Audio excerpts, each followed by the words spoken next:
Hello, നമ്മളിന്ന് ഉണ്ടാക്കാൻ പോകുന്നത് അറബിക് ഗ്രിൽ ചിക്കനാണ്. അപ്പോൾ അതിലേക്ക് ആവശ്യമുള്ള സാധനങ്ങളാണ്: ഒരു ക്യാരറ്റ്, 2 സവോള, ഒരു തക്കാളി, കോളിഫ്ലവർ ഒരു 100 ഗ്രാം, പച്ചമുളക് ഒരു 8 എണ്ണം, വെളുത്തുള്ളി കുറച്ച്, ചെറുനാരങ്ങ ഒരെണ്ണം, മഞ്ഞൾപ്പൊടി 1 സ്പൂണ്, കുരുമുളക് 1.5 സ്പൂണ്, മുളകും പൊടി 2 സ്പൂണ്, കുറച്ച് ഓയിൽ ഒഴിച്ച് ഒരു ചെറുനാരങ്ങയുടെ പകുതി ഒഴിച്ച് നല്ല പേസ്റ്റ് രൂപമാക്കുക.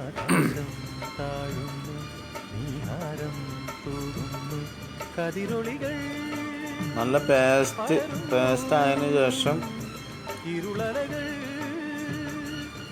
നമുക്ക് ചിക്കനിൽ തേച്ച് കൊടുക്കാൻ പറ്റുള്ളൂ. അപ്പോൾ നല്ല പേസ്റ്റ് ആക്കുക. ചെറുനാരങ്ങ കുരു പെടാതെ ശ്രദ്ധിക്കുക. അപ്പോൾ ചിക്കൻ വെക്കാൻ വേണ്ടി ഞാനിപ്പോൾ ഇവിടെ എടുത്തിട്ടുള്ള ഒരു സ്റ്റീൽ പ്ലേറ്റാണ്. അപ്പോൾ അതിലൊരു ഫോയിൽ വെച്ചിട്ട് പാക്ക് ചെയ്തിട്ടുണ്ട്. എന്നിട്ട് അതിൽ ചിക്കൻ വെച്ച് കൊടുത്തിരിക്കുകയാണ്. എന്താ വെച്ചാൽ പ്ലാസ്റ്റിക്കിൻ്റെ പ്ലേറ്റ്, ഫൈബറിൻ്റെ പ്ലേറ്റൊക്കെ വെച്ചിട്ട് ഓവനിൽ വെക്കാനുള്ളതാണ്, ഉരുകിപ്പോകും. അപ്പോൾ അതാണ് സ്റ്റീലിൻ്റെ പ്ലേറ്റ്. അല്ലെങ്കിൽ ഈ ഓവനിൽ വെക്കണ പാത്രങ്ങൾ മേടിക്കാൻ കിട്ടും. അങ്ങനത്തെ വല്ല പാത്രത്തിലാണെങ്കിൽ കുഴപ്പമില്ല. ഇപ്പോൾ മസാല ഒക്കെ ചിക്കൻ്റെ മേലെയും ഉള്ളിലും പുറത്തും ഒക്കെ തേച്ച് കൊടുത്തിട്ടുണ്ട്. അതിൻ്റെ ഉള്ളിലും ഒക്കെ നല്ല മസാല തേച്ച് പിടിപ്പിക്കുക. അതിനുശേഷം നമ്മൾ പകുതി ചെറുനാരങ്ങ ഒരു 4 കഷ്ണമായിട്ട് മുറിച്ച് വെച്ചിട്ടുണ്ട്. അപ്പോൾ അതിൽ 2 കഷ്ണം ചെറുനാരങ്ങ അതിൻ്റെ ഉള്ളിൽ വെച്ച്, പിന്നെ സവോള, വെളുത്തുള്ളി നമ്മളതിൽ ഉള്ളിൽ കുറച്ചിട്ടുണ്ട്. പച്ചമുളക് കുറച്ച് അതിൻ്റെ ഉള്ളിലിട്ട് കൊടുക്കുക. അതിൻ്റെ ഉള്ളിൽ ഇട്ട് കഴിഞ്ഞാൽ ഈ കുറച്ച് വേവായി കഴിഞ്ഞാൽ അതിന് മണം വരാൻ വേണ്ടിയിട്ടാണ്. ബാക്കി നമ്മൾ സവോള കുറച്ച് ഉള്ളിൽ വെച്ച് കൊടുക്കുക. അതിൻ്റെ 2 കാലും ഒന്ന് നമ്മൾ ഒരു ഫോയിലിന് കഷ്ണം വെച്ചിട്ടാണ് കെട്ടി കൊടുത്തിട്ടുള്ളത്. നമുക്ക് വേണ്ടത് പുറത്ത്, കോഴി വെച്ചിട്ടുള്ളത് പുറത്ത് ഉരുളൻകിഴങ്ങ്, തക്കാളി, സവോള, കോളിഫ്ലവർ ഇതൊക്കെ അതിൻ്റെ ചുറ്റുഭാഗം ഇങ്ങനെ വെച്ച് കൊടുക്കുക. ഓരോന്നോരോന്നായിട്ട് വെക്കുകയാണ്. ഉരുളൻകിഴങ്ങ് ചുറ്റുഭാഗം ഇങ്ങനെ വെച്ച് കൊടുക്കുക. പച്ചമുളക്,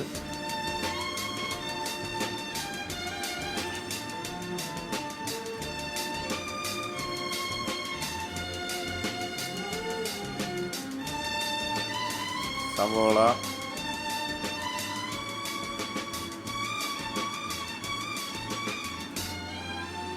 സവോള 2 സൈഡിലും 2 കഷ്ണമായിട്ട് വെച്ച് കൊടുക്കുക. കോളിഫ്ലവർ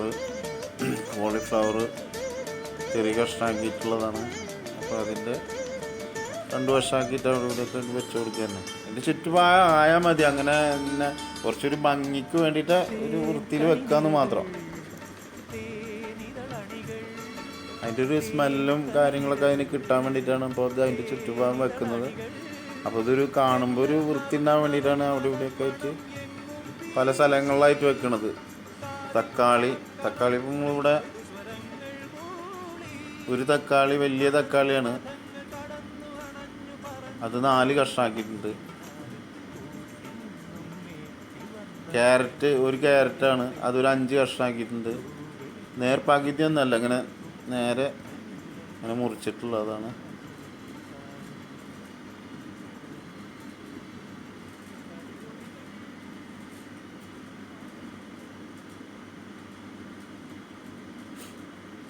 ബാക്കി 2 കഷ്ണം ചെറുനാരങ്ങ അവിടെ ഇവിടെ വെച്ച് കൊടുക്കുക.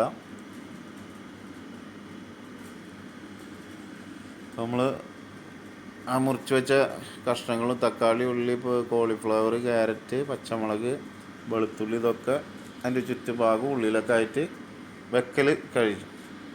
നമുക്ക് അടുത്തത് ചെയ്യേണ്ടത് കുറച്ച് മല്ലിയില, കറിവേപ്പില അതിൻ്റെ മേലെ ഇങ്ങനെ വെറുതെ വെച്ച് കൊടുക്കുക. അതിൻ്റെ മേലെ ഇങ്ങനെ ആയിട്ട് വെച്ച് കൊടുക്കുക. കറിവേപ്പില 2 തലക്ക് കാണാൻ ഒരു ഭംഗി ഉണ്ടാവും. ഇത് വെന്ത് കഴിഞ്ഞാൽ അതിൻ്റെ സ്മെല്ലും ഉണ്ടാവും.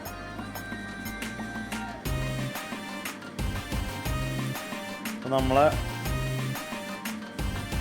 ഈ ചിക്കൻ്റെ മറ്റുള്ള സാധനങ്ങൾ, ക്യാരറ്റും തക്കാളിയും സബോളൊക്കെ വെക്കൽ കഴിഞ്ഞു. ഇനി നമുക്കിത് ഫോയിലിട്ട് മൂടാം. ഫോയിലിട്ട് നല്ല ദമ്മാക്കി പാക്ക് ചെയ്യാം. എന്നിട്ട് നമുക്കിതൊരു 2 മണിക്കൂർ ഫ്രിഡ്ജിൽ വെച്ചതിന് ശേഷം നമുക്കിത് ഓവനിൽ വെച്ചിട്ട് ഒരു മണിക്കൂർ 10-15 മിനിറ്റും ചെറിയ തീയിൽ വെച്ചിട്ട് ഇത് വേവിച്ചെടുക്കാം. ഞങ്ങളിപ്പോൾ ഇവിടെ വെച്ചിട്ടുള്ളത് ഗ്യാസിൻ്റെ ഓവനാണ്. അപ്പോൾ അതൊരു മണിക്കൂറും 12 മിനിറ്റും വെച്ചിട്ടാണ് ഇപ്പോൾ ഇതിങ്ങനെ വെന്ത് കിട്ടിയിട്ടുള്ളത്. ഇത് ഞങ്ങൾ കഴിച്ച് നല്ല ടേസ്റ്റ്, നല്ല തിന്ന് നോക്കുമ്പോൾ നല്ല ടേസ്റ്റാണ്. അതാണ് ഈ വീഡിയോ ചെയ്യാൻ കാരണം. അപ്പോൾ വീഡിയോ ഇഷ്ടപ്പെടുകയാണെങ്കിൽ ലൈക്ക് ചെയ്യുക.